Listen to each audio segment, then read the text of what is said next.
Surgery కంటే hospital bill అంటేనే భయం. అదే మధ్య తరగతికి అందుబాటు ధరలో వైద్యం. Medistar hospitals. డాక్టర్ గారు నమస్తే అండి. నమస్తే డాక్టర్ గారు, ఒక విషయం తెలుసుకోవాలని ఉంది. అంటే ఇన్ని ఏళ్ళ ఎక్స్పీరియన్స్ కదా మీది ఇంటర్నల్ మెడిసిన్లో. అంటే ఇప్పుడు బీపీతోని వచ్చే పేషెంట్స్ ఏ ఏజ్ పేషెంట్స్ వస్తూ ఉన్నారు? సో ఇదివరకు అంటే మనము అబౌవ్ 40 ఇయర్స్ నుంచి బీపీ చెక్ చేసుకోమని చెప్పేవాళ్ళం అండి. బట్ రీసెంట్ నుంచి మనము 18 ఇయర్స్ నుంచి కూడా బీపీ చెక్ చేసుకోమని చెప్తున్నాము. So 18 years of age or even younger age group నుంచి BP on and off check చేసుకోవడం బెటర్. బీపీ కొంచెం రిలేటివ్లీ కొంచెం హైగా ఉంది అంటే దెన్ ఫ్రీక్వెంట్ ఫాలో అప్ అవసరం పడుతుంది. సో ఈ బీపీ అనేది సైలెంట్ కిల్లర్. సాధారణంగా ఏంటంటే సిమ్టమ్స్ ఏమీ ఉండవు వీళ్ళకి.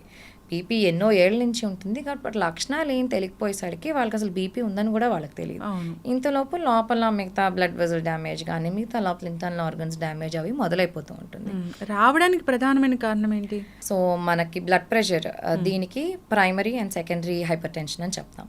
ప్రైమరీ హైపర్ టెన్షన్ ఏంటంటే ఏజ్ పెరిగిన వాళ్ళకి అడ్వాన్సింగ్ ఏజ్ గ్రూపుల్లో వస్తుంది. ఇడియోపెథిక్, దాని పెద్ద కారణం ఏమీ లేదు. సెకండరీ హైపర్ టెన్షన్ ఏంటంటే లోపల ఇంటర్నల్ ఆర్గన్స్లో ఏమైనా ఇబ్బంది ఉంటే, అంటే హార్ట్లో ఏమైనా ఇబ్బంది ఉన్నా, బ్లడ్ వెజల్స్లో ఏమైనా ఇబ్బంది ఉన్నా, కిడ్నీస్లో ఏమైనా ఇబ్బంది ఉన్నా, ఎడ్రినల్ గ్లాండ్ ట్యూమర్స్ ఏమైనా ఉన్నా, లేదంటే ఏమైనా డ్రగ్స్ అంటే రిక్రియేషనల్ డ్రగ్స్ అని చెప్తాం, కొకెయిన్, యాంఫిటమైన్ ఇలాంటివి వాడినా, లేదంటే ఫీమేల్స్లో ఓసీ పిల్స్ వాడినా, టొబాకో యూసేజ్ ఎక్కువ ఉన్న వాళ్ళలో మనకి బ్లడ్ ప్రెషర్ వచ్చే అవకాశం ఉంటుంది. దీన్ని సెకండరీ హైపర్ టెన్షన్ అని అంటాము. జనరల్గా బీపీ లెవెల్స్ నార్మల్ అంటే ఏంటి, హై బీపీ అంటే ఎంత లెవెల్స్ ఉంటాయో దాన్ని మనం అంటాం. నార్మల్ బ్లడ్ ప్రెషర్ 120 బై పైదేమో సిస్టాలిక్ 120, కిందది 80 mmHg ఉంటుందండి. నార్మల్ హై లిటిల్ ఎక్కువ ఉన్నట్టు, కానీ బీపీ లేనట్టు 120 to 129. కిందది డయాస్టాలిక్ బ్లడ్ ప్రెషర్ పెద్ద, we are not worried about it. Stage 1 hypertension 130 నుంచి 139 వరకు systolic blood pressure. Stage 2 hypertension 1 more than 140 by 90. So ఈ స్టేజ్ 2 హైపర్ టెన్షన్ నుంచి ఇంకా మనం బీపీ ఉన్నట్టే కన్సిడర్ చేసేస్తాం. ఈ 140 ఓకే, 90 ఎప్పుడైనా 100 దాటితే డయాస్టాలిక్ బ్లడ్ ప్రెషర్ పెద్ద మేజర్ డ్యామేజ్ ఏం కాస్ట్ చేయదండి. సో మనకి సిస్టాలిక్ బ్లడ్ ప్రెషర్, పై బ్లడ్ ప్రెషర్ ఏంటంటే బ్లడ్ వెజిల్స్లో అంటే మనకి రక్త కణాల్లో బ్లడ్ పాసేజ్ కోసం మనకి ఒక రకమైన ప్రెషర్ మెయింటైన్ చేయాలి, అది బ్లడ్ ఫ్లో ఉండడానికి. సో దీన్ని మనం సిస్టాలిక్ బ్లడ్ ప్రెషర్ అని అంటాము. సో మన ఎవ్రీ హార్ట్ బీట్కి హార్ట్ బ్లడ్ని పుష్ చేస్తుంది బ్లడ్ వెజిల్స్లోకి, ఆర్టరీలోకి. ఈ ప్రెషర్ని మనం సిస్టాలిక్ బ్లడ్ ప్రెషర్ అని అంటాం. ఎందుకంటే ఆ ప్రెషర్తో మిగతా అన్ని ఆర్గన్స్కి బ్లడ్ డిస్ట్రిబ్యూట్ అవ్వాలి. బ్రెయిన్లోకి కానీ మిగతా ఆర్గన్స్కి అంతా వెళ్తాలి అంటే ఒక certain amount of pressure is required. దీన్ని సిస్టాలిక్ బ్లడ్ ప్రెషర్ అని అంటాం. డయాస్టాలిక్ బ్లడ్ ప్రెషర్ ఏంటంటే రెస్టింగ్ స్టేజ్, అంటే హార్ట్ ఫిల్ అవుతున్నప్పుడు మిగతా బ్లడ్ వెజల్స్లో ఉండే ప్రెషర్ని డయాస్టాలిక్ బ్లడ్ ప్రెషర్ అని అంటాం. So body is anyway use to it. అది ఎక్కువ ఉన్నా కూడా అంత పెద్ద మేజర్ డ్యామేజ్ ఏమీ జరగదు. బట్ సిస్టాలిక్ బ్లడ్ ప్రెషర్ ఎక్కువ ఉంది అంటే దెన్ హార్ట్ ఎక్కువ పంప్ చేయాలి, ఎక్కువ ఫోర్స్తో పుష్ చేయాలి బ్లడ్ని. దెన్ హార్ట్కి స్ట్రెయిన్ అవుతుంది. సో హార్ట్ ఫెయిలియర్ వచ్చే అవకాశం ఉంటుంది, హార్ట్ ఎన్లార్జ్ అయ్యే అవకాశం ఉంటుంది. అలాగే మిగతా ఆర్గన్ ప్రెషర్ ఎక్కువ అయిందంటే మనకి బ్రెయిన్లో బ్లీడ్ అయ్యే అవకాశం, aneurysm, blood vessel dilatation, kidneys damage ఇలాంటివి జరిగే అవకాశం ఉంటుంది. సో వన్స్ బీపీ వచ్చింది, సో 140 by 90 లేదా 160 by 100 అలా వస్తూ ఉంది అన్నప్పుడు సో మందులు ప్రిస్క్రైబ్ చేస్తే జీవితాంతం మందులు వాడాల్సిందేనా? లేదమ్మా. సో ఇనీషియలీ మనకి డాక్టర్ దగ్గరికి వచ్చినప్పుడు, ఇలా హాస్పిటల్లోకి వచ్చినప్పుడు బీపీ సాధారణంగా ఒక 10 to 20 సిస్టాలిక్ బ్లడ్ ప్రెషర్ ఎక్కువగానే ఉంటుంది. వైట్ కోట్ హైపర్ టెన్షన్ అని అంటాం. సో ఒక రీడింగ్ ఎక్కువ వచ్చిందంటే వెంటనే మందులు రాయము. సపోజ్ 140 ఉంది, వెంటనే మందులు రాయము. కొంచెం ఉప్పు తగ్గించి ఎక్సర్సైజ్ మొదలు పెట్టండి, మళ్ళీ ఒక 2 వారాలకి రండి అని చెప్తాము. సో సాల్ట్ తగ్గించి ఎక్సర్సైజ్ చేసిన తర్వాత మళ్ళీ ఒకసారి చెక్ చేస్తాము. So more then 2 consecutive readings BP ఎక్కువ ఉంది అంటే then we will consider diet, lifestyle change. దానికి కూడా తగ్గకపోతే then we will give medication. అంటే బీపీని పెంచే ఆహారాలు కూడా ఉంటాయా? సాల్ట్ ఎక్కువ తీసుకుంటే దెన్ బీపీ పెరిగే టెండెన్సీ ఉంటుంది. బయట ఫుడ్, జంక్ ఫుడ్ ఎక్కువ తీసుకుంటే వాటిలో కూడా ఎక్కువసేపు ఉండాలి కాబట్టి బయట ప్రిపేర్ చేసిన ఫుడ్ సాల్ట్స్ ఎక్కువ ఉంటాయి, దానిలో సాల్ట్ యాడ్ చేస్తారు. Because it acts yes a preservative. So salt ఎక్కువ ఉన్న ఫుడ్ కన్జ్యూమ్ చేస్తే దెన్ ఎస్ బీపీ పెరిగే టెండెన్సీ ఉంటుంది. సో చాలా మందిలో ఉప్పు ఎక్కువ తింటూ ఉంటారు, అంటే పచ్చళ్ళు తింటారు, పెరుగన్నంలో మజ్జిగలో కూడా ఎక్స్ట్రా సాల్ట్ వేసుకుంటూ ఉంటారు. అండ్ ఫుడ్ టేస్ట్ ఎక్కువ ఉంది, చాలా బాగుంది, టేస్టీగా ఉందంటే దానిలో సాల్ట్ ఎక్కువ ఉన్నట్టు. సో ఈ సాల్ట్ కన్సంప్షన్ తగ్గిస్తే ఆల్మోస్ట్ 50% మందికి బీపీ నార్మల్లోకి వచ్చేస్తుంది. బియాండ్ దాట్ ఎక్సర్సైజ్ చేయాలి, వాకింగ్, అగైన్ రెసిస్టెన్స్ ట్రైనింగ్, ఇలాంటివి చేస్తే దెన్ నార్మల్ బ్లడ్ ప్రెషర్ కి వచ్చే టెండెన్సీ బాగానే ఉంటుంది. డాక్టర్ గారు, బీపీ మందులు కూడా చాలా మందిలో చూస్తూ ఉంటాము, ఒక 3-4 ఇయర్స్ కూడా అవే మందులు వాడుతూ ఉంటారు. ఇప్పుడు ఏం జరుగుతుందండి? సో మనకి బీపీకి కూడా ఫాలో అప్ ఇంపార్టెంట్ అండి. కంటిన్యూస్గా ప్రెషర్ హై ఉంది అంటే మనకు తెలియకుండానే కిడ్నీస్ డ్యామేజ్ అది జరుగుతూ ఉంటాయి. సో హైపర్టెన్సివ్ నెఫ్రోపతి అని అంటాము. మీరు ఫాలో అప్ రాలేదంటే, పేషెంట్ రాలేదంటే మనకి కళ్ళల్లో డ్యామేజ్ అవ్వచ్చు, కిడ్నీ డ్యామేజ్ అవ్వచ్చు, ఏం జరుగుతుందో ఎలా తెలుస్తుంది? So frequent follow up is important. కొన్నిసార్లు కొన్ని బీపీ మెడిసిన్స్కి సైడ్ ఎఫెక్ట్స్ కూడా ఉంటాయి, లేకపోతే కొన్ని డ్రగ్స్కి కొంచెం కాళ్ళవాపులు అవి వస్తూ ఉంటాయి. వాళ్ళకి అర్థం కాదు ఎందుకు వస్తుందో, అందుకని రకరకాల మెథడ్స్ అన్ని ట్రై చేస్తూ ఉంటారు. వేరే ఆయుర్వేదిక్ మందులు అంటారు, హోమియో అని అంటారు. తీరా చూస్తే నువ్వు వెళ్ళిన ఫిజిషియన్ దగ్గరికి మళ్ళీ వెళ్తే వాళ్ళు ఐడెంటిఫై చేస్తారు ఇది డ్రగ్ సైడ్ ఎఫెక్ట్, డ్రగ్ మార్చి చూద్దాము అని. నువ్వు వెనక్కి రివ్యూకే రాకపోతే మందు సైడ్ ఎఫెక్ట్ ఉన్న వాళ్ళకి తెలీదు, సరిగ్గా పనిచేస్తుందో లేదో కూడా వాళ్ళకి తెలియదు. బీపీ మందులు సరిగా వేసుకోకపోతే, బీపీ కంట్రోల్లో లేకపోతే మీరు అన్నట్లు చాలా డ్యామేజ్లు జరిగే అవకాశమే ఉంటుంది. హార్ట్ కానీ, లేదంటే బ్రెయిన్లో రక్తం హెమరేజ్ కానీ, ఇలాంటి ఛాన్సెస్ అనేవి ఉంటాయి. సో కాబట్టి ఖచ్చితంగా మందులు వాడాల్సిందే, ఫాలోఅప్లో ఉండాల్సిందే. అయితే ఒక్కొక్కసారి మందులు వాడుతున్నప్పుడు బీపీ లో అయిపోయింది, కళ్ళు తిరిగిపోతున్నాయని చాలామంది చెప్తూ ఉంటారు. అదేంటి డాక్టర్ గారు? సో దీన్ని కొంచెం రిక్వైర్డ్ కన్నా తగ్గుతోందండి బీపీ. సో లో బీపీ అని అంటాము. ఇది జనరలీ మోస్ట్ కామన్ ఏంటంటే మందుల సైడ్ ఎఫెక్ట్స్. సో మీరు వేసుకునే బీపీ మందులు డోస్ ఎక్కువ అయిపోయినా బీపీ ఫాల్ అయ్యే టెండెన్సీ ఉంటుంది. సో లో బీపీ యొక్క లక్షణాలు ఏంటంటే లైట్ హెడెడ్నెస్, కూర్చున్న పొజిషన్ నుంచి వెంటనే నుంచుంటే కళ్ళు తిరగడము, ఎక్కువసేపు ప్రొలాంగ్ నుంచుంటే కళ్ళు తిరగడం, కింద పడిపోవడము, ఇలాంటివి లో బీపీ యొక్క సిమ్టమ్స్. సో లో బీపీ ఉంది, కళ్ళు తిరుగుతున్నాయి అంటే ఫస్ట్ మనం చూసేది డ్రగ్స్ ఏమైనా మందులు ఏమైనా వేసుకుంటున్నారా అని. ఆల్రెడీ బీపీ మందులు వేసుకుంటున్నారంటే దెన్ అవి డోస్ తగ్గించాల్సి ఉంటుంది. Other causes of low BP ఏంటంటే మన రక్తం బ్లడ్లో వాటర్ కంటెంట్ ఎక్కువ ఉంటుంది.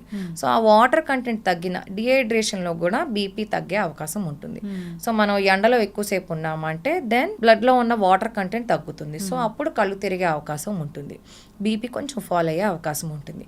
అదర్ కండిషన్స్ మనకి ఫీవర్స్ అంటే వామిటింగ్స్, లూజ్ మోషన్స్ ఉన్నప్పుడు కూడా వాటర్ కంటెంట్ తగ్గుతుంది, డిహైడ్రేషన్ అని అంటాం.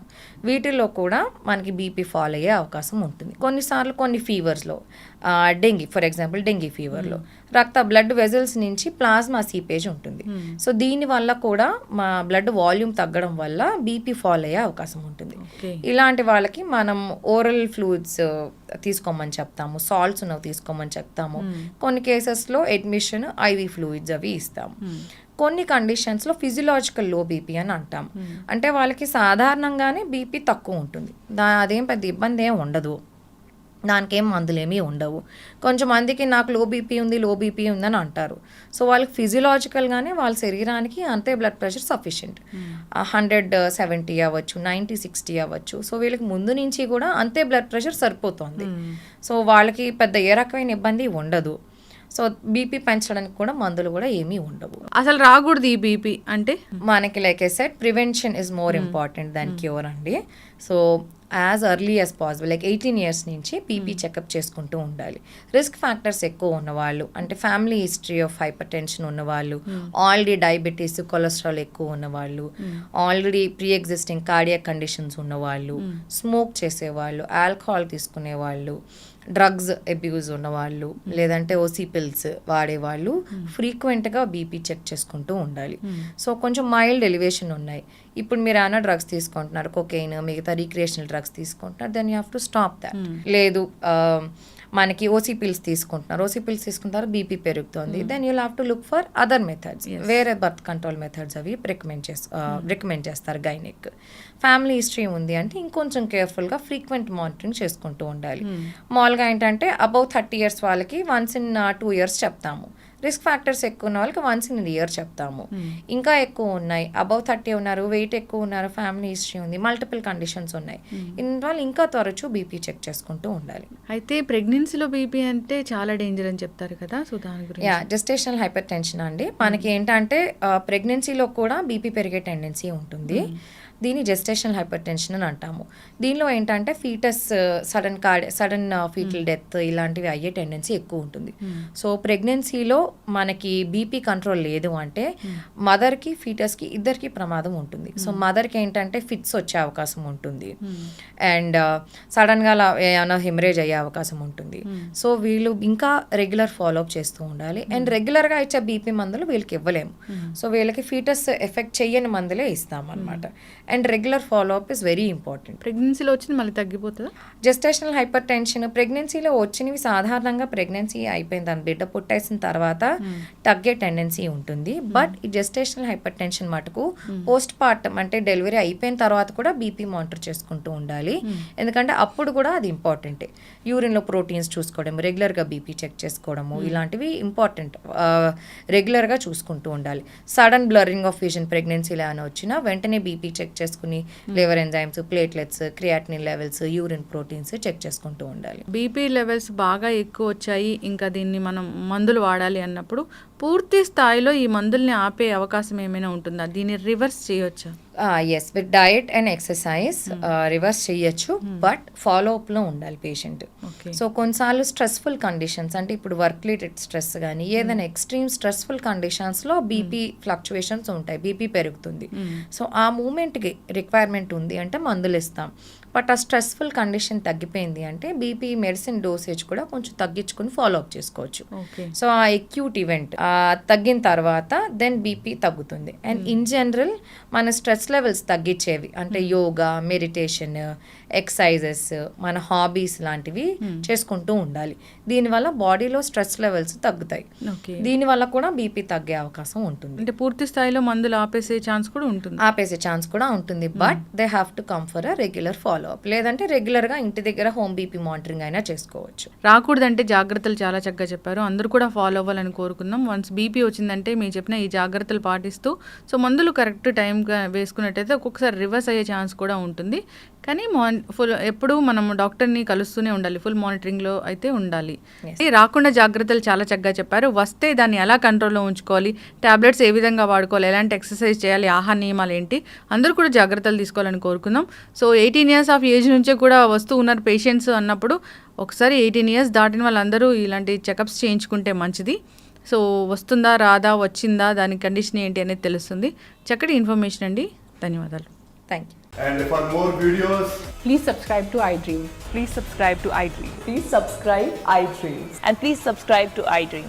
For more videos, subscribe to iDream. please like, share and subscribe to the channel. Congratulations, iDream. subscribe to iDream. Subscribe to iDream. So subscribe to iDream Media. iDream team అందరికి huge congratulations. Please subscribe iDream Media. Please subscribe to iDream. Subscribe iDream. Please subscribe to iDream.